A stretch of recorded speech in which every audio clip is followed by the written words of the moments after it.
So hi everybody, welcome to Collab Writers. Um, this month we're having our summer festival event. We've had some technical difficulties tonight, so please do bear with us. We're starting a little later than usual, but nevertheless, it won't stop us having fun. And we've got some wonderful projects that are happening in the community. So we're going to hear from a few people tonight, and then it's a chance for us to network and talk about collaborations and anything else anybody wants to talk about. So starting off, I'm going to give the spotlight to Swati, who is going to talk to us about her short film In the Dark. And that is a collaboration with another Collab Writers member, Lucy Beresford. And sadly, Lucy can't be here tonight, but she asked me to say how delighted she is to be involved in this film with you, Swati, and how much she's enjoyed it. So over to you to tell us a little bit more about it. Thank you so much, Jenny, for starting off with me. So, about this film In the Dark, right, as you mentioned, it was a collaboration between Lucy and me. And, it was quite unique. And in fact, when we came up with this idea, it looked absolutely weird because Lucy was in London and I'm based in India, and we wanted to make a film in lockdown. And the thought of me directing from India and she would be producing and acting in the film in London, it was quite bizarre to begin with. I never thought that it was something that was possible. Even after making so many short films, this was something I'd never done before. But as the times were unprecedented and the situation was like that, we were all facing the pandemic, and there was no way either I could go to London or Lucy could come here. And we said, okay, why not? Let's just try and go ahead. So it started off as for a rain dance competition, and it was a short form duration. It was just a 1 minute short film. So we thought, okay, this is something I think we should be able to manage. So Lucy came up with an idea, and then we were just like brainstorming, going back and forth. And then I said, okay, this idea seems good. Let me write down the script. So I wrote down the script. Then she liked it, and then I wrote down the short list. In fact, I had even written because her husband was to shoot the film guy, and yeah, he was the cinematographer. Oh, Actually, yeah. So he shot, and it was shot from a phone. They didn't even use cameras, big cameras. It was shot from phone. And what I had done to make the process easier, I had written the complete shot list.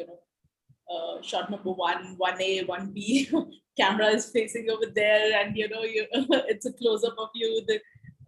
It should be on the side, and it should be on the steps, and this and that.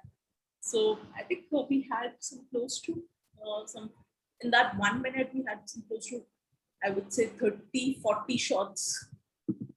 So, and of course a lot of retakes, and then she used to keep sending the footage back to me, and then I would say, okay, this is missing, just do something of this, or get these shots. And it was really funny the way this film was made, back and forth, back and forth. Okay, is this fine? Is this okay? Okay, this is the first cut. I'm sending it back to you. Just check.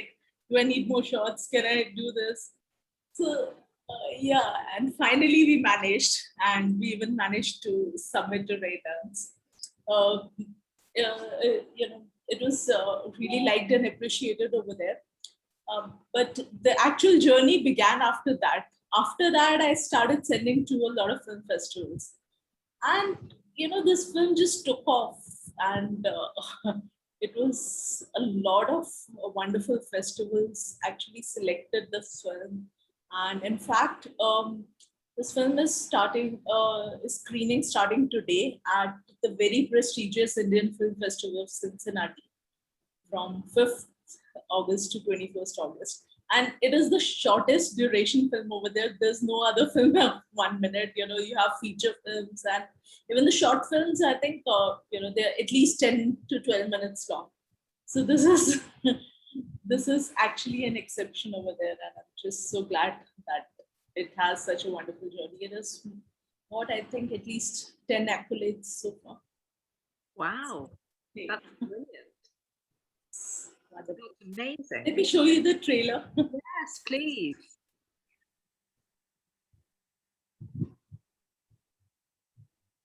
I start to share my screen.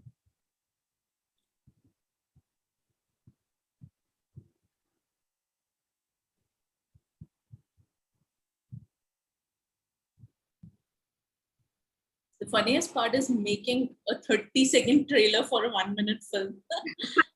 32 seconds to be precise. But yeah. It's unique in all sense. Let me play it.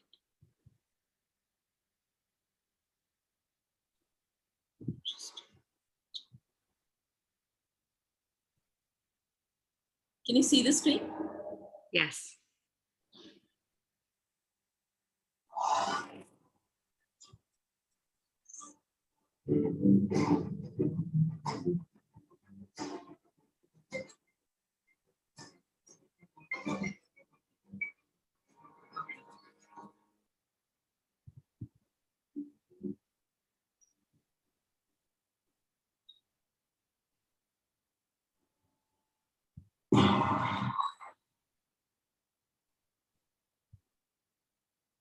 So Very cool. that was it.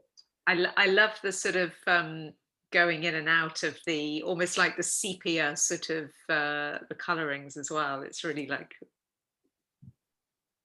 brilliant.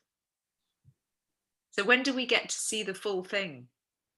Yeah, it's screening starting today, so you can just go to the festival website, maybe buy a ticket. I think it's $7 for a pack of 6 short films. So it is like you have a 40-minute short films and It's the Cincinnati yes, festival Indian right now. Yeah. Yeah. I have the link on my social media pages. So you can just go to the website and it will keep screening for next 15 days. So anytime you can just go. So they're like they have 30 short films. So they have clubbed it in a pack of say 6 films each in say 5 collections. So you have these 5 collections and you don't need to buy the entire festival pass.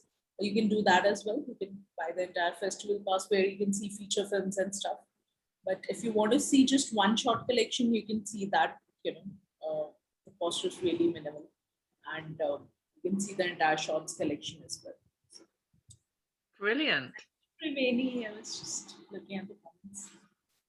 So Would you? just really thankful to Lucy. I don't think it could have happened without her. She was the one who pushed me. Let's do something. Let's do this. It looks exciting, and she was just so she was so passionate about the whole thing, and just doing taking all the shots as I was just narrating and telling her. Just her passion and enthusiasm was brilliant, and of course she's acted so well.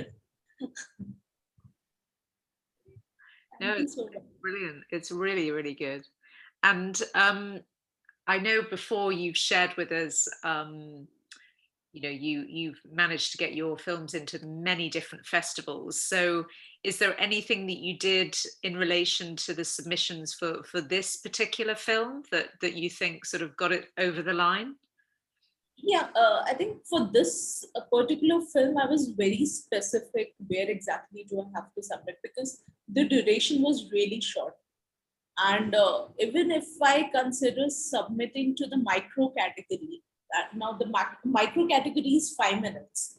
Over there also, there's a lot of competition. So I was specifically looking for either a 1 minute or a 2-minute category. So some festivals do have that. So that is a very important thing. You need to find out what suits your your film. So which festival would suit your film. So the chances of selection are higher. They do that. So keep researching and just find the right fit and go for it. I So think you'll get some rejections, but that's okay. you're our Collab Writers Film Festival guru, Swati. That's You just had title to be given to me. Oh, it's amazing. It's really amazing. And yeah, so working with, with a collaborator that and you kind of formed a trusted relationship with, do you think that helped the process, especially given the distance? Yeah. Of course. Especially there were so many variables and uncertainty in this project. So I was definitely looking for somebody I could trust, and I knew before. And Lucy and I have been having a lot of conversations. I think we started off with had this one session over here. You remember that? All my collaborations started after that. Yeah. I gave that session, and there was so many people wanting to collaborate, and I connected with all of them. Some collaborations didn't happen, some happened, and you saw the result. Yeah. And I suppose that's it, isn't it? Like with anything in life, you have to sort of test the waters and see, who you're more suited to for collaborating. And yeah. I think short films are a great way to test the waters, especially if you're planning to make a feature or a bigger film. You can always try with shorter projects that will give you an idea whether you can collaborate in the future. Yeah. And Tremaine's asked, how long did it actually take, the whole process from start to finish? From start to finish, I think it took a week. 1 week. So quite short then, really. Yeah. Because we have the deadline of rain dance competition, right? Oh. When you have a deadline. You got to love a deadline to make you do things quickly. Yeah. Oh, that's wonderful, Swati. Right from concept to final submission. Okay. Yeah.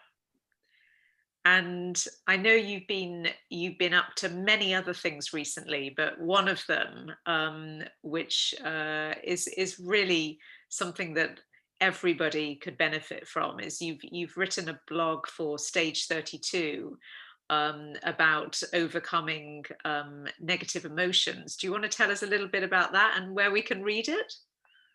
Yeah, so it's there on Stage 32. In fact, it just got published day before yesterday. And I've been wanting to write a blog since a long time. Jenny, I think I told you also I want to write a blog. So I was just wondering what to write, but whom to write for and all. So just one fine day, I was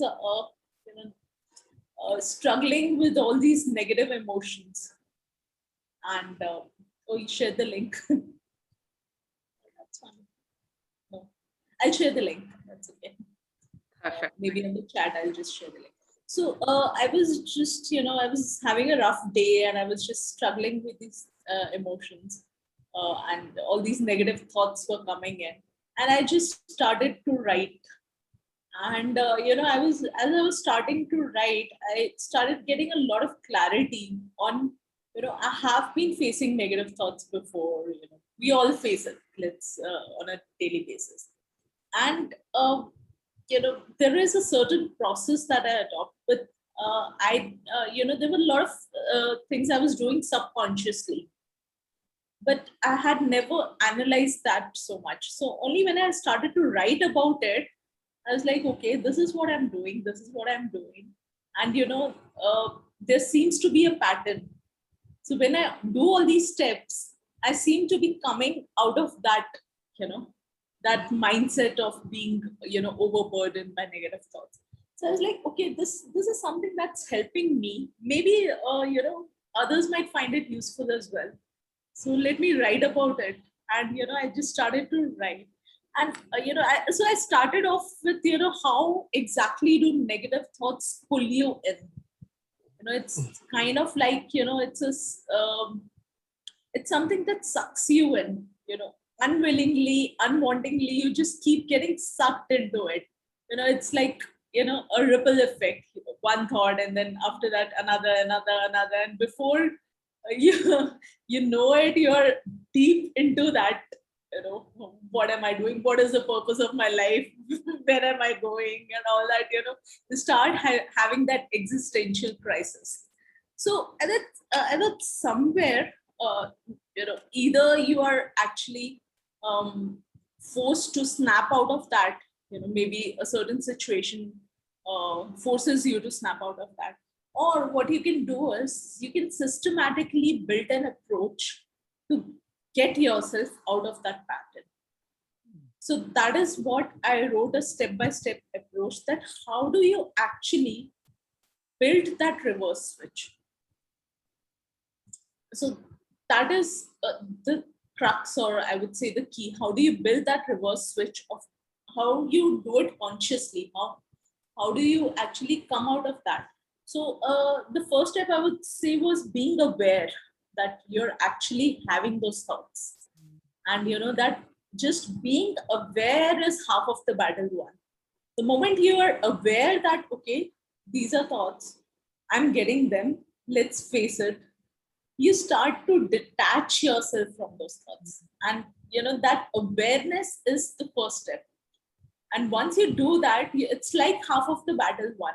Because once you're getting aware, and once you get aware, then you start to detach, and then you start to look at them objectively. So that is what I wrote, a step-by-step approach. If you want to know more, I would suggest you have to go to the blog and read it. And there's some really important steps I've laid out. That really resonates with, I mean, I've done, like you, I've done a lot of reading and, thinking about this over the course of my whole life. And I think it's only when you're in that sort of silent observer status, or what I like to call sort of an arm's length approach away from yourself, that you're able to see it. But before that, you have to sort of be in awareness and recognize it. Right. And when you're falling into that trap, it doesn't strike that you have to be aware. You're so caught up into that. But what you've got to realize is, somewhere down the line, you've conditioned your mind to fall into that trap. Yes. So when you condition your mind, it's absolutely possible to condition your mind in the reverse direction as well. Exactly. So that, I think that was like a eureka moment for me. I have conditioned myself. Whenever I think one negative thought, I have conditioned my mind that it starts thinking 10 different thoughts, and before it's I can get out, I start to feel depressed, anxious, and all that. But so if I have condition, I can recondition, right? I can condition it in the different direction. So it's like, you have to build that switch of going on the other path. So yeah, it is. It doesn't come overnight, but I think with practice it does.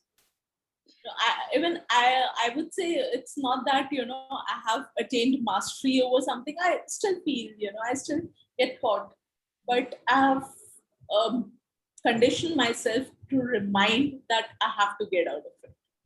So that trigger process starts earlier now. I think that is what. Yeah, that's really, it's really helpful what you're saying, because it is literally, if we can get into that process of literally changing the record, because that's all it's like, records that we put like that. It's like a record.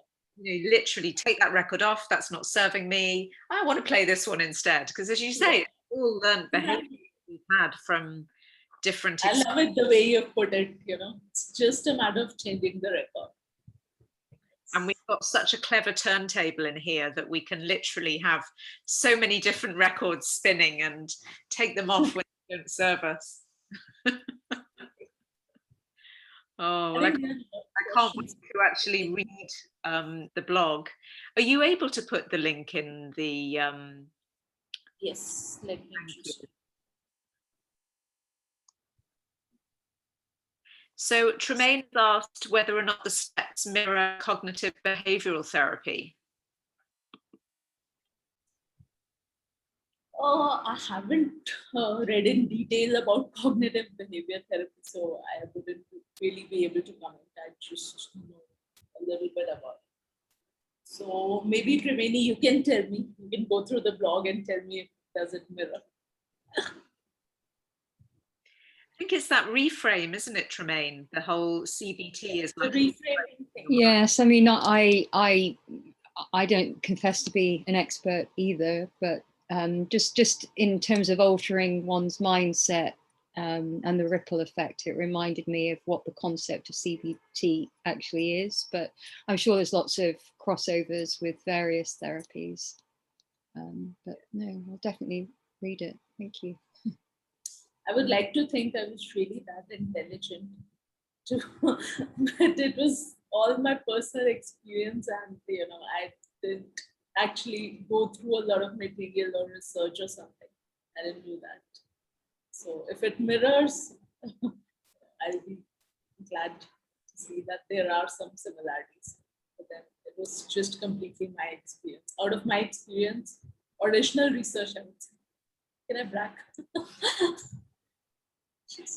It's really nice that that you've sort of had those thoughts and then shared them with others, because I think a lot of people experience these things but don't necessarily think that we necessarily have the tools to overcome these things. And I think we do have the tools. We can shift things, and it may take time, as you say, but it's a process, and it's knowing that we control that.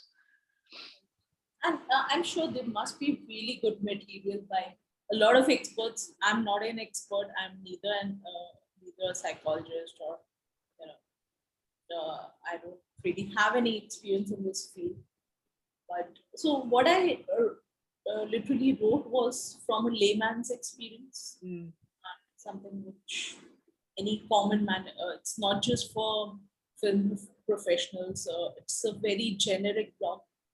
So I think anybody can resonate with it. Oh, well, thank you very much, Swati. Thank you, Jenny. Thanks a lot for giving me the opportunity to share. Oh. I think it's turning out to be my favorite collab. A lot of, as Paul mentioned, it's an intimate discussion. It is indeed. It is. So that kind of segues very nicely into what Paul's going to talk about, because Paul is also going to talk about mental health tonight. Yes. Thank you, Jenny. Thank you, Swati. It's always good to hear what you're up to. I follow you on Instagram, and you're always just winning awards, basically. I mean, it's quite exciting to watch, see what award you've won this week, And I love this too. I'm just thinking I'm not bugging people too much. No. I'm actually doing well. I've got a lot of projects on, as always, too many, and as always, need to just rein it in, do one thing, finish it. Welcome to being an artist. But I'm just filming a trailer. I'm actually just finished writing a trailer, and we're starting filming next week. And it's actually a book that I wrote called Meet the Demons, and then I wrote the screenplay after the book. And I'm actually meeting the producer next weekend, so filming the trailer is kind of pointless, but we just decided to do it anyway because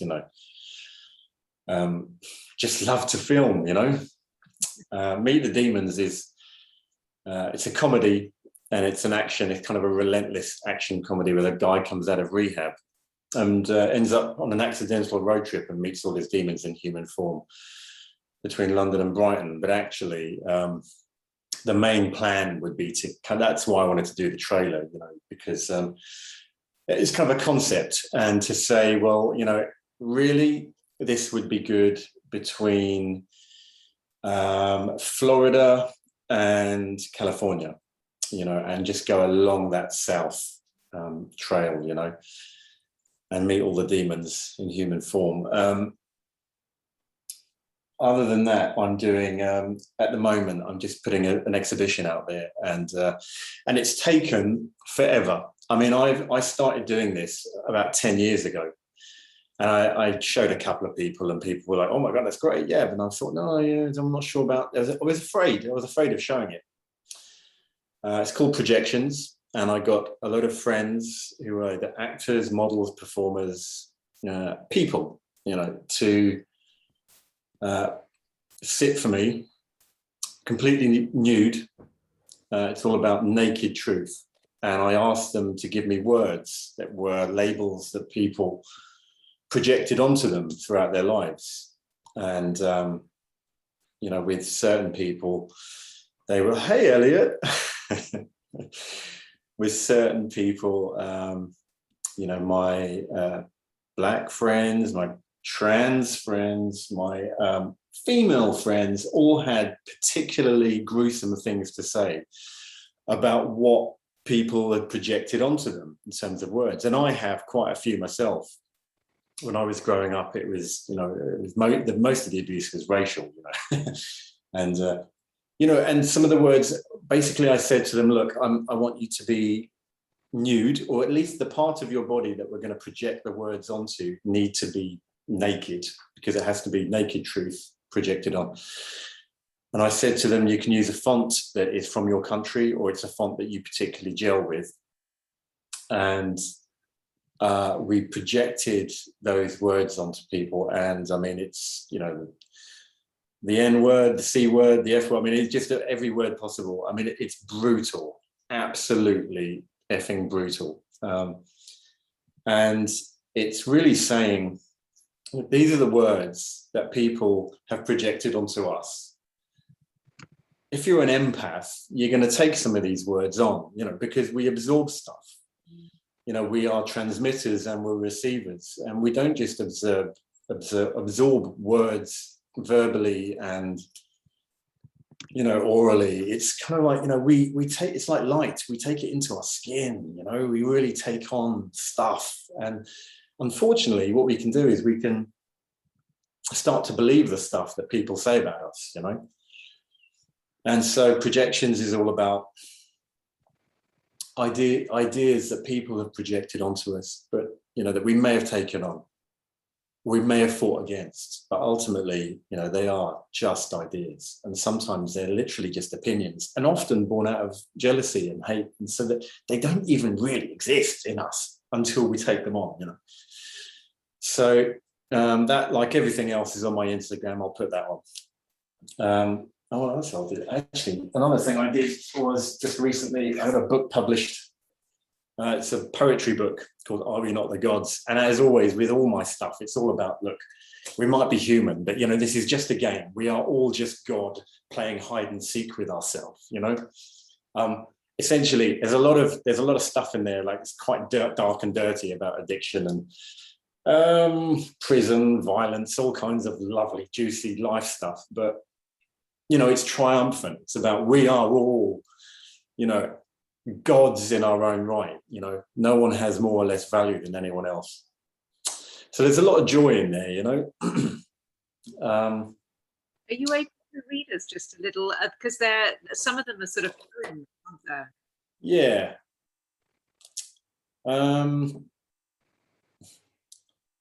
I'll read you something short, like really short. In fact, I'll read you a haiku. Oh, I love a haiku. I love a haiku. Who doesn't love a haiku?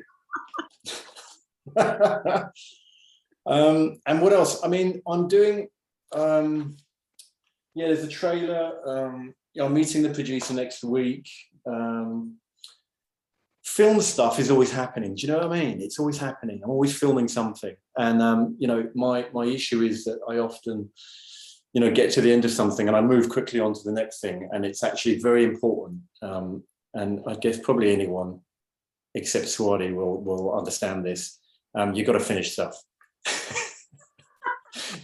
Swati finishes everything and just moves on and goes to the next thing and just does another thing. She is literally Indian Superwoman. She is our guru. She would literally, yeah.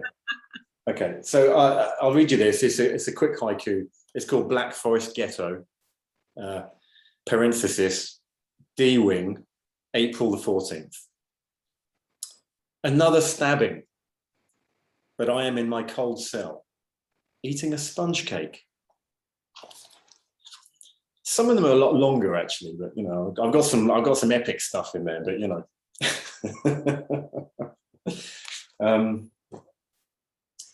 And where can we get the book, Paul? Is it on Amazon? It's on Amazon. Yeah, again, there's a link on Instagram, you know. Yeah. God, it's so lovely to see you all. It's been ages. I haven't been here for so long. It's really nice to connect. Lovely to have you back. Yeah, lovely. And Elliot makes a really good suggestion. So Elliot's big thing at the moment, and feel free to come on and talk about it, Elliot, is audiobooks. And because you have such a wonderful voice, Paul, you know, you could do it yourself. I have started. I've written 13 books and I've done very little with them. And actually, I started doing an audiobook a few weeks ago. Oh, brilliant. Do you have any idea how hard it is to do an audiobook? Tremendous. I've now got a studio, which is basically my cupboard. Wow. And I've got a great mic. It's really good sound. And I started reading and I put it on the iPad so it's quiet. Oh my God. Have you ever tried to read 370 pages and make it sound exciting? Lordy. But yeah, possible. You've got fans in here. So Evie's saying you do have a great voice. Go for it.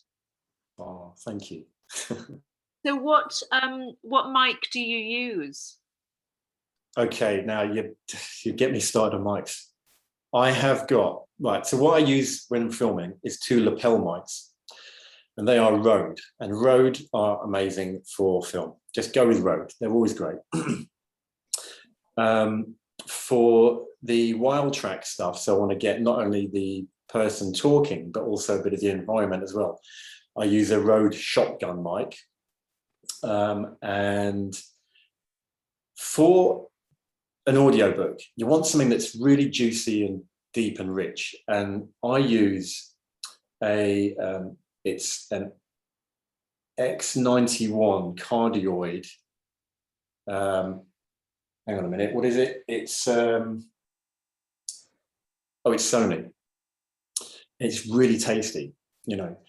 I mean, I spent the money on that one because I just wanted to have a really good sound. So I put, you know, that's nearly 400 quid on my credit card and just had done with it. Do you know what I mean? Because, you know, I'll pay it off.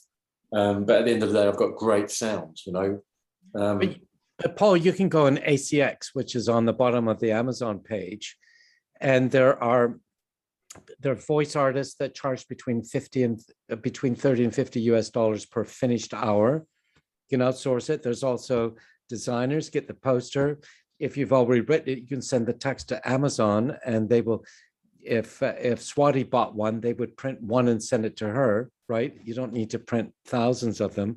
My friend Tony Lee, who does our graphic novel class at Raindance, he's been a guest here. He wrote 60 to 80,000 word thrillers during lockdown. Because he was so busy, he hired a voice artist off Amazon, hired a graphic designer off Amazon. So you've got the image, so you can buy it as a book or audio. And if you listen to the audio, people buy the book and vice versa. In April, he made $6,000. In May, $10,000. In July, $15,000. Because he's got 6 up there, all the same genre, he's now getting calls from film producers in Los Angeles wanting to know the film rights.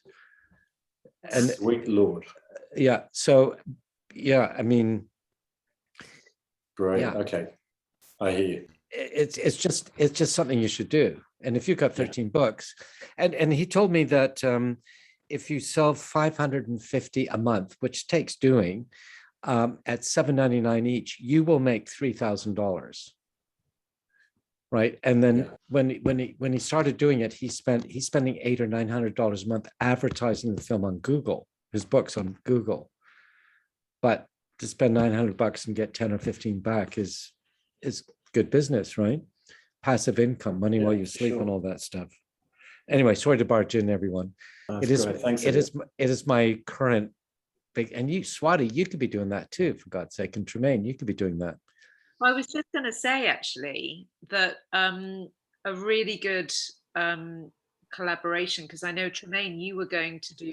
I've just completed an agent demo, so I was going to ask everyone's advice on getting it out there. I'm waiting for the files to be returned to me within the next week.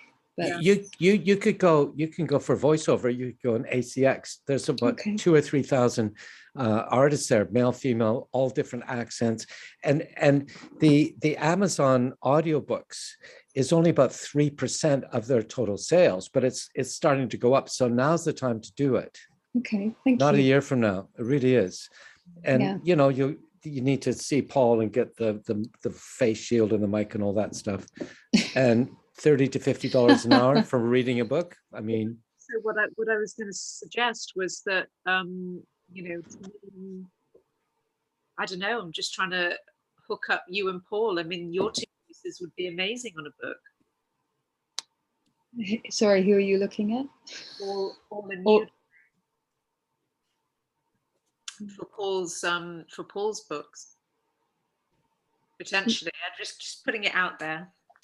Yeah, because my issue is I don't have a home studio as yet, so it's kind of about doing it within economical means. But then this is your lucky day. Paul's got a studio. Paul's got a cover. I only recorded on Tuesday, and it's like, yeah, so it's obviously the right time. But I know that audio is just forever expanding, so that's why I thought, well, this is the start of a journey, and I did want to eventually end up in audiobooks, but I thought I might have to start on commercials and narrative readings first. But well, who feel says? free. Let me know. I can eat. All my stuff is, you know, at your disposal, really. You know. Okay, thank you. Wow. Otherwise, it sits here doing nothing. Yeah, well, that's a shame. That should never happen. Material should get out there. Definitely. Thank you. Also, I owe you, Tremaine. No, it doesn't work like that. We're all friends, so it's not a tit for tat situation, but thank you. So,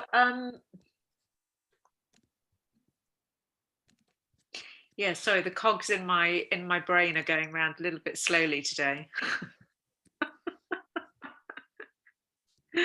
I'm just thinking about, I'm also thinking about Swati and Lucy, because Lucy's written quite a few books. Well, at least Invisible Threads is set in India, isn't it, Swati? So I don't know whether there's potential there.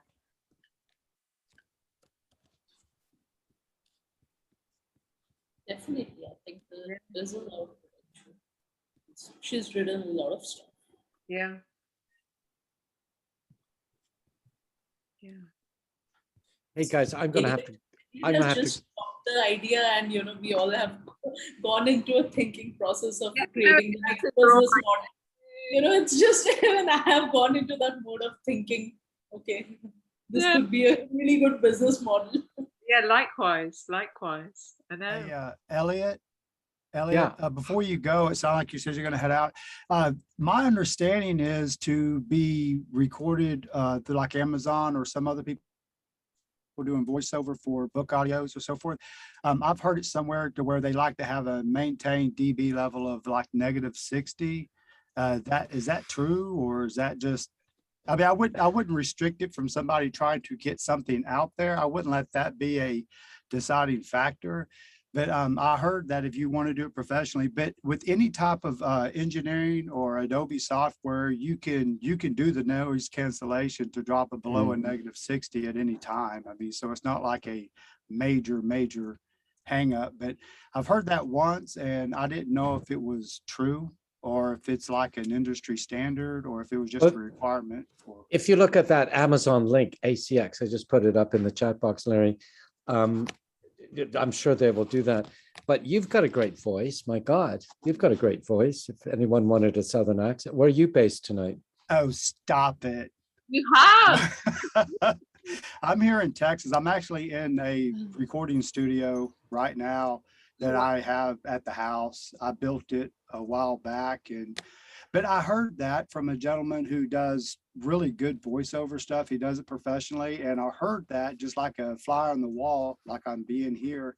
And I thought, that's interesting. I did not know those requirements, but I do know that with certain editing software like AU or any other, you can drop that down and get the noise cancellation and everything out of there. But I appreciate, thank you, Elliot, because you always kind of wonder, what do you sound like on the other end? And I have No, you sound no idea. You sound great. And if either you or Tremaine go, or Paul for that matter, go on ACX, you can put your sound reel up and up there with everyone else, and you tag it. I do Southern accent, I'm male, whatever, female, whatever, and you get work. And look, before I go, hey Larry, good to see you. Sorry, I'm new at the whole Zoom thing, so. Oh, there you are. Technical difficulties here. I'm unfamiliar with trying to navigate through the software. I like find one niche like Adobe and I go with it, and all others I'm like, I have no idea. I'll have to find time to figure it out later, or kind of a learn as you go type thing for me. Yeah. I don't know what it is, but it might just be me. But No. it's not okay. Okay, good. I'm gonna take a picture of some of this on the side because I want to go to your website. What you do, Larry, just if you go in the chat box at the bottom, there's 3 dots right at the bottom. And if you click that, Zoom will email you all the chats. You don't need to cut and paste. Oh, I was just taking pictures with my phone so I can get the chat box over here so I can look at it. You can do that too. And something else I found out, you probably already know this, Tremaine, anyone in the UK wants extra work, I'm putting in the chat box 5 agencies. I would recommend that you sign in with all of them, because some of them look for people who do action, or, you know, if you can dive off buildings, or some people just want interesting faces to show up. I'm with 3 of them that are there. Oh, you are? Good. Yeah, but because it's good to fill in the time. Yeah, do you get much work, Tremaine? Not so bad actually. I generally do walk-ons and featured, because I don't really, I want to be more involved in the story now. But it's a good way to see how a set comes to life and learn about the different departments. I don't poo-poo it at all. I think it's good because you're working as well on a set in whatever capacity, and it's up to you what you do with that experience, I think. Yeah.